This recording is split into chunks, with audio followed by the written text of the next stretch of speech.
राष्ट्रपति का टॉपिक जब खत्म हो गया तो अब बात करते हैं उपराष्ट्रपति की। उपराष्ट्रपति से अभी तक जितनी भी प्रतियोगी परीक्षाएं उनमें सबसे कम क्वेश्चन आए हैं, तो उसे हम एक ही लेक्चर में समझेंगे। इसका सिर्फ एक लेक्चर रखेंगे जिसमें हम उपराष्ट्रपति से संबंधित जो महत्वपूर्ण प्रावधान है उनके बारे में समझेंगे। तो आर्टिकल देख, पहले तो इनके आर्टिकल देख लें। आर्टिकल 63 कहता है भारत का एक उपराष्ट्रपति होगा। भारत का एक उपराष्ट्रपति होगा। ये जो प्रावधान लिया है हमने यूएसए से लिया है, यूएसए के संविधान से प्रभावित होकर अपनी परिस्थितियों में डालकर इसे लिया गया है। तो आर्टिकल 63 समझ गए। आर्टिकल 64 कहता है राज्यसभा का पदेन सभापति। इसको समझ लीजिए, थोड़ा सा कंफ्यूजन होता है कि राज्यसभा जो है, राज्यसभा में जो अध्यक्ष होता है, राज्यसभा में जो अध्यक्ष होता है वही भारत का उपराष्ट्रपति होता है। जैसे अभी 13वें उपराष्ट्रपति वेंकैया नायडू हैं। आप जब राज्यसभा चैनल खोलेंगे तो उसमें वो अध्यक्ष की भी भूमिका निभाते हैं और भारत के उपराष्ट्रपति भी हैं। तो इस आर्टिकल को आप समझ गए 64 को। क्या होगा? राज्यसभा का पदेन सभापति। इसके बाद अनुच्छेद 65 राष्ट्रपति की अनुपस्थिति, मतलब कि देखिए राष्ट्रपति मान लीजिए किन्हीं परिस्थितियों में अनुपस्थित है, राष्ट्रपति अनुपस्थित है तो उसके कार्यों का निर्वहन कौन कर रहा है? उपराष्ट्रपति। उसके कार्यों का निर्वहन कौन करेगा? उपराष्ट्रपति करेगा। राष्ट्रपति किसी भी परिस्थिति में अनुपस्थित है तो सिंपल सी बात है। क्वेश्चन यहां से आता है कि मान लीजिए भारत में राष्ट्रपति की अनुपस्थिति और राष्ट्रपति द्वारा कोई कार्य करना है तो वो कौन करेगा? उपराष्ट्रपति। या फिर उपराष्ट्रपति भी अनुपस्थित है तो कौन करेगा? सर्वोच्च न्यायालय का मुख्य न्यायाधीश। वो भी अनुपस्थित है तो कौन करेगा? सर्वोच्च न्यायालय का अन्य न्यायाधीश। ठीक है। आर्टिकल 66 उपराष्ट्रपति का चुनाव। देखिए इस, हालांकि क्वेश्चन नहीं आएगा, मैं इसको थोड़े से उसमें समझा दूं आपको। पहली बात तो चुनाव वैसे ही होगा जैसे उसका होता है आनुपातिक प्रतिनिधित्व की एकल संक्रमणीय मत पद्धति के द्वारा इसका चुनाव होता है। अगर क्वेश्चन आए कि उपराष्ट्रपति के चुनाव की पद्धति क्या है तो आनुपातिक प्रतिनिधित्व की एकल संक्रमणीय मत पद्धति। फिर इसमें क्या होता है, हमने राष्ट्रपति के चुनाव में 50 प्रस्तावक और 50 अनुमोदक लिए थे।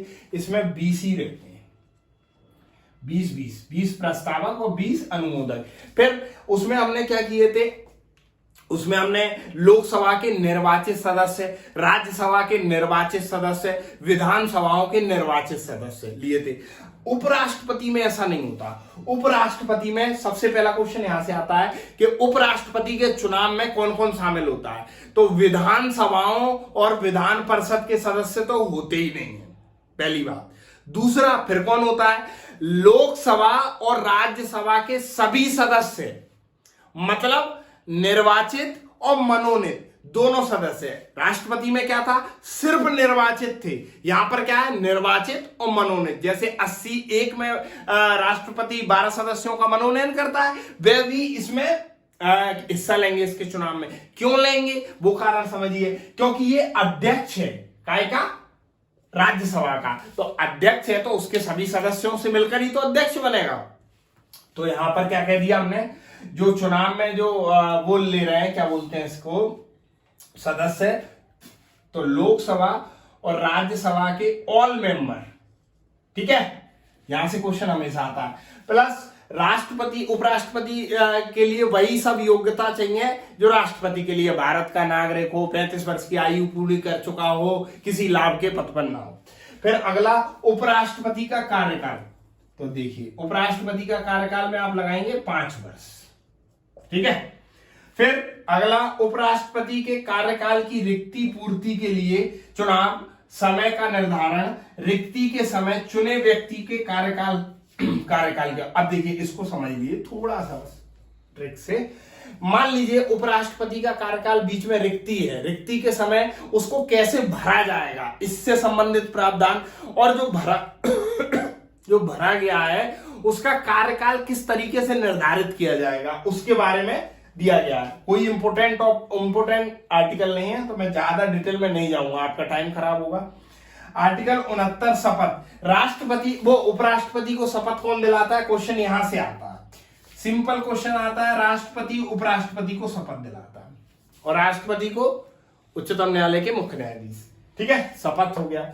आर्टिकल 70 अन्य आकस्मिकताओं में राष्ट्रपति के कर्तव्यों का निर्वहन। कुछ ऐसी परिस्थिति आ जाती है जिसमें राष्ट्रपति अपने कार्यों को करने में असमर्थ है, उस समय उपराष्ट्रपति राष्ट्रपति के संपूर्ण कर्तव्यों का निर्वहन करता है तथा राष्ट्रपति को जो शक्तियां दी जाती हैं वही उपराष्ट्रपति को मिलती हैं। ठीक है, तो अनुच्छेद 70। फिर अच्छा, आपके दिमाग में एक क्वेश्चन जरूर आ रहा होगा, जिस समय उपराष्ट्रपति राष्ट्रपति का कार्य कर रहा है तो उपराष्ट्रपति का कार्य कौन कर रहा है? तो राज्यसभा का उपाध्यक्ष, राज्यसभा का उपाध्यक्ष। इतना डिटेल में क्वेश्चन आएगा नहीं, लेकिन मैंने आपको बता दिया, राज्यसभा का उपाध्यक्ष। आर्टिकल 71 चुनाव संबंधी मामले। देखिए, चुनाव से संबंधित जो मामले हैं ये सर्वोच्च न्यायालय के अंतर्गत आएंगे, जो कि सर्वोच्च न्यायालय का प्रारंभिक क्षेत्राधिकार है। जब हम जुडिशरी वाला पार्ट पढ़ेंगे, भारत के न्यायालय की जो संबंधित व्यवस्थाएं हैं उनके बारे में बात करेंगे तो डिटेल में जाएंगे। अभी आप समझ लीजिए, अनुच्छेद 71 चुनाव संबंधी जितने भी मामले हैं उन मामलों का निर्वहन किसके चुनाव? उपराष्ट्रपति। और राष्ट्रपति से संबंधित जितने भी मामले हैं चुनाव से, उनका निपटारा कहां होगा? सर्वोच्च न्यायालय। ठीक है, तो इस तरीके से हम उपराष्ट्रपति के टॉपिक को एक बार रिवाइज कर लें। आर्टिकल 63 भारत का एक उपराष्ट्रपति होगा, यूएसए के संविधान से प्रभावित होकर लिया। 64 राज्यसभा का पदेन सभापति होगा, मतलब कि राज्यसभा का अध्यक्ष वही उपराष्ट्रपति होगा। राष्ट्रपति की अनुपस्थिति में उपराष्ट्रपति राष्ट्रपति का कार्य करेगा।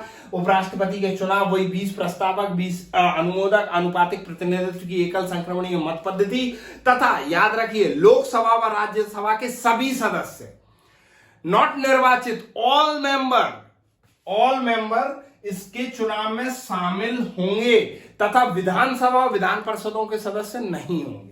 ठीक है, उपराष्ट्रपति का कार्यकाल 5 वर्ष रहता है। उपराष्ट्रपति के कार्यकाल रिक्ति पूर्ति के लिए, मतलब कभी मान लीजिए उपराष्ट्रपति के कार्यकाल में रिक्ति हो गई है, उस समय उसके रिक्ति को कैसे भरा जाएगा, उसका कार्यकाल कितना रखा जाएगा, शपथ कौन दिलाता है? राष्ट्रपति दिलाते हैं। अन्य आकस्मिकता रिक्ति में उपराष्ट्रपति राष्ट्रपति के कर्तव्यों का निर्वहन और चुनाव संबंधी मामले, उपराष्ट्रपति से संबंधित जो चुनाव संबंधित मामले हैं उसका निपटारा सर्वोच्च न्यायालय में होगा। तो उपराष्ट्रपति से जितने भी महत्वपूर्ण पहलू थे वे हम समझ लेते हैं। अब चैनल को लाइक, शेयर, सब्सक्राइब, बस कमेंट करिए। अब इसके बाद अगला टॉपिक होगा हमारा संघ की कार्यपालिका शक्ति का विस्तार। चलिए।